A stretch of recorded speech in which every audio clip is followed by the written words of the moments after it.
Frank Abagnale Jr. was born into an ordinary world. The year was 1948. The place was the bustling borough of the Bronx in New York City. His parents, Frank Abagnale Sr. and Paulette Abagnale, were seemingly an average couple. But beneath the surface, cracks began to appear. The marriage was strained, and eventually, the parents separated. This separation had a profound impact on Frank Jr. He was only 15 years old at the time. He felt adrift, caught in the middle of his parents' crumbling relationship. He craved excitement and escape from the turmoil at home. Little did he know that this desire would lead him down a path of deception and adventure. He began with small acts of deceit, charming his way out of minor scrapes. These early experiences were his training ground, honing his skills for the elaborate cons that would soon follow. Frank's first taste of the con artist's life came at 15. His father gifted him a gasoline credit card. He exploited the system, buying car parts and tires. Then he convinced attendants to give him cash back. This success fueled his ambition. He moved on to check forgery. Frank had a natural talent for forgery. As his confidence grew, so did the amounts. He created schemes with fake IDs and aliases. The thrill of the con was intoxicating. He told himself he wasn't hurting anyone. But Frank was in too deep. At 16, Frank Abagnale Jr. embarked on his most audacious con yet, impersonating an airline pilot. The sheer audacity of this scheme was staggering. He yearned for a life of travel and adventure, and what better way to achieve it than to fly for free? But how could a teenager with no flight experience pull off such a daring act? Frank was a master of research and preparation. He studied airline operations meticulously. He befriended actual pilots, gleaning information about their routines and jargon. He even managed to obtain a discarded Pan American World Airways pilot's uniform by claiming his own had been lost in the laundry. To complete the illusion, he forged a pilot's license, using his artistic skills to create a convincing replica. With his forged credentials in hand, Frank began his double life as a pilot. He exploited a common airline practice known as deadheading, where pilots could hitch free rides on other airlines' flights. He would confidently stroll through airports, flashing his fake ID and charming his way onto flights. Over the next few years, he logged hundreds of thousands of miles, traveling to exotic destinations across the globe. Frank's life as a pilot couldn't last forever. The constant fear of exposure weighed heavily on him. He knew he couldn't keep up the charade indefinitely, so he decided to expand his repertoire of disguises, taking on new identities with the same audacious spirit. His next target, the medical profession. He was drawn to the air of authority and respect that doctors commanded. He forged credentials to secure a position as a supervisor of resident physicians at a Georgia hospital. He had no formal medical training, but he relied on his charisma, quick wit, and ability to bluff his way through difficult situations. When the pressure became too much, he switched gears again, this time setting his sights on the legal profession.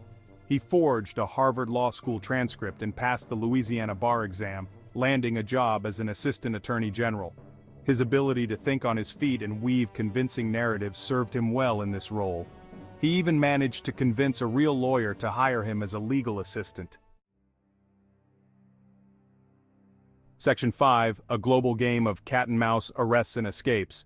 Frank's life of deception, though thrilling, was unsustainable. His crimes had attracted the attention of the FBI. Agent Carl Hanratty, a seasoned investigator, made it his personal mission to bring Frank to justice. A global game of cat and mouse ensued. Frank's luck finally ran out in France. He was apprehended by French police, but his ability to think on his feet hadn't deserted him. He convinced the authorities that he was an undercover CIA agent. He even produced fake identification to support his claim. His ruse worked, and he was released. His luck wouldn't hold forever. He was eventually arrested again in France and extradited to Sweden to face charges related to his check forgery schemes. He endured brutal conditions in Swedish prisons, but his spirit remained unbroken. He escaped from a Swedish prison by exploiting a flaw in the prison's laundry system. His escape was daring, and it only added to his growing legend. Section 6. Behind bars, facing the consequences. Frank's string of escapes couldn't last forever. He was recaptured, this time in the United States.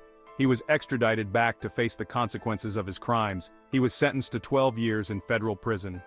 His life of freedom and adventure had come to an abrupt end. Life behind bars was a far cry from the glamorous life he had led. The reality of his situation finally hit him. He was facing years of confinement, stripped of his freedom and the ability to charm his way out of trouble. But even in prison, Frank's charisma and intelligence didn't go unnoticed.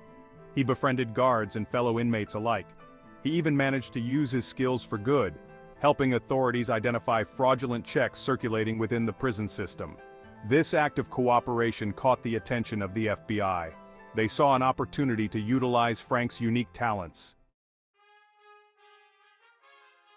Section 7. A life reformed from conman to consultant. The FBI recognized that Frank's knowledge of fraud could be an invaluable asset in their fight against white-collar crime. They offered him a deal work for the FBI in exchange for early release. Frank, eager to put his past behind him and make amends for his crimes, accepted the offer. His transition from conman to consultant was remarkable.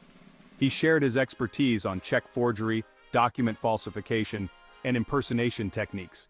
He traveled the country, lecturing to banks and corporations, educating them on how to identify and prevent fraud.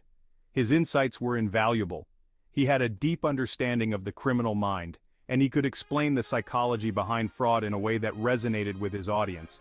He helped the FBI develop new security measures and training programs. His work had a tangible impact, saving businesses and individuals millions of dollars in potential losses. Section 8. Catch Me If You Can, the book and film adaptation. Frank's extraordinary life story was ripe for Hollywood adaptation. In 2002, his autobiography, Catch Me If You Can, was released to critical acclaim. The book detailed his life of crime and his eventual redemption. It was a captivating read, full of humor, suspense, and introspection. The book's success caught the attention of Steven Spielberg, who directed the film adaptation released in 2002. Leonardo DiCaprio portrayed Frank Abagnale Jr. with his trademark charisma, capturing the con man's charm and intelligence. Tom Hanks delivered a memorable performance as Carl Hanratty, the dogged FBI agent determined to bring Frank to justice. The film was a critical and commercial success, grossing over $350 million worldwide. It brought Frank's story to a wider audience, solidifying his status as a cultural icon. The film, while taking some creative liberties, captured the essence of Frank's story, his audacity, his intelligence, and his ultimate redemption. Section 9. The Legacy of Frank Abagnale Jr. A blend of infamy and redemption. Frank Abagnale Jr. S. life is a study in contrasts. He's both a convicted felon and a respected security consultant. He's a reminder that the line between good and evil can be blurred, and that redemption is possible even for those who have strayed far from the right path. His story continues to fascinate and inspire. He is a sought-after speaker, sharing his insights on fraud prevention and the importance of second chances. He has dedicated his life to atoning for his past mistakes by helping others avoid falling victim to the same scams he once perpetrated. His legacy is complex. He will always be remembered as one of the most ingenious con artists in history, but he will also be remembered for his remarkable transformation, for using his skills for good, and for dedicating his life to helping others. Section 10. Learning from the Master of Deception Insights into Fraud Prevention. Frank Abagnale Jr. 8's story offers valuable lessons in fraud prevention. His insights into the psychology of deception are invaluable for individuals and businesses alike. He emphasizes the importance of being vigilant, of questioning things that seem too good to be true, and of protecting personal information. He stresses the need for strong security measures, both online and offline. He advocates for the use of multi-factor authentication, the importance of regularly monitoring bank accounts, and the need to be wary of phishing scams. He reminds us that fraudsters are constantly evolving their tactics, so it's crucial to stay one step ahead. His most important lesson, however, is the power of redemption. He is living proof that people can change, that they can learn from their mistakes, and that they can use their experiences to make a positive impact on the world. Section 11. The Enduring Fascination: Why Frank Abagnale Jr.'s Story Continues to Captivate. Frank Abagnale Jr.'s story continues to captivate audiences worldwide. His life is a testament to the power of reinvention, the allure of the forbidden, and the enduring fascination with stories of redemption. His audacity is captivating. He dared to dream big, even if those dreams involved bending the rules. He possessed an uncanny ability to read people, to understand their motivations, and to use that knowledge to his advantage. He was a master manipulator, but he was also charming, intelligent, and resourceful. But perhaps the most compelling aspect of his story is his transformation. He went from being a wanted criminal to a respected security consultant. He embraced the opportunity to use his skills for good, to help others avoid becoming victims of the same scams he once perpetrated. His story is a reminder that everyone has the potential for redemption, no matter how far they may have strayed.